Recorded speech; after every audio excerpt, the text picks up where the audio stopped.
India மீது பாகிஸ்தான் வீம்புக்கென்று தேவையில்லாத தாக்குதல்கள் நடத்தி வரும் அதே நேரம் மற்றொரு பக்கம் பாகிஸ்தான் உள்நாட்டிலேயே பொறிக்கழங்கும் அடி வாங்கிக் கொண்டிருக்கிறது. பலூச்சிஸ்தானில் பாகிஸ்தான் ராணுவத்தின் மீதான தாக்குதலை போராளிகள் வலிமைப்படுத்தியுள்ளனர்.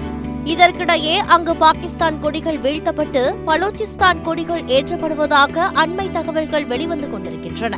ஒரு சில நாட்களாக குவேட்டாவின் ஃபைசாபாத் பகுதியில் பலூச் கிளர்ச்சியாளர்களால் பாகிஸ்தான் படைகள் தாக்கப்பட்டதில் 4 பாகிஸ்தான் ராணுவத்தினர் கொல்லப்பட்டதாகவும் கூறப்படுகிறது.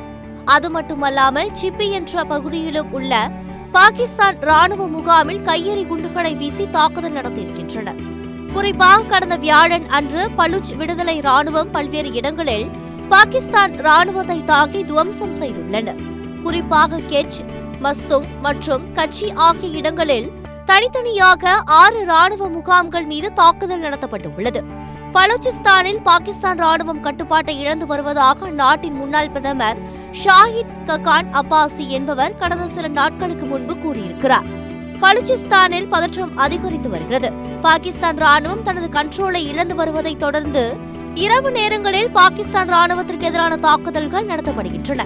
இன்னும் சொல்ல போனால் பலூச்சிஸ்தானில் மூத்த அரசு அதிகாரிகளும் அமைச்சர்களும் கடுமையான பாதுகாப்பு இல்லாமல் வெளியே வர முடியாத சூழ்நிலை இருக்கிறது என்றும், இங்கு போராளிகள் குறைவாகவே இருப்பதாக ராணுவ தளபதி அசிம் முனிர் சொல்வது போய் போராளிகள் வலிமையாகிக் கொண்டே செல்கிறார்கள் என்று கூறியிருக்கிறார்.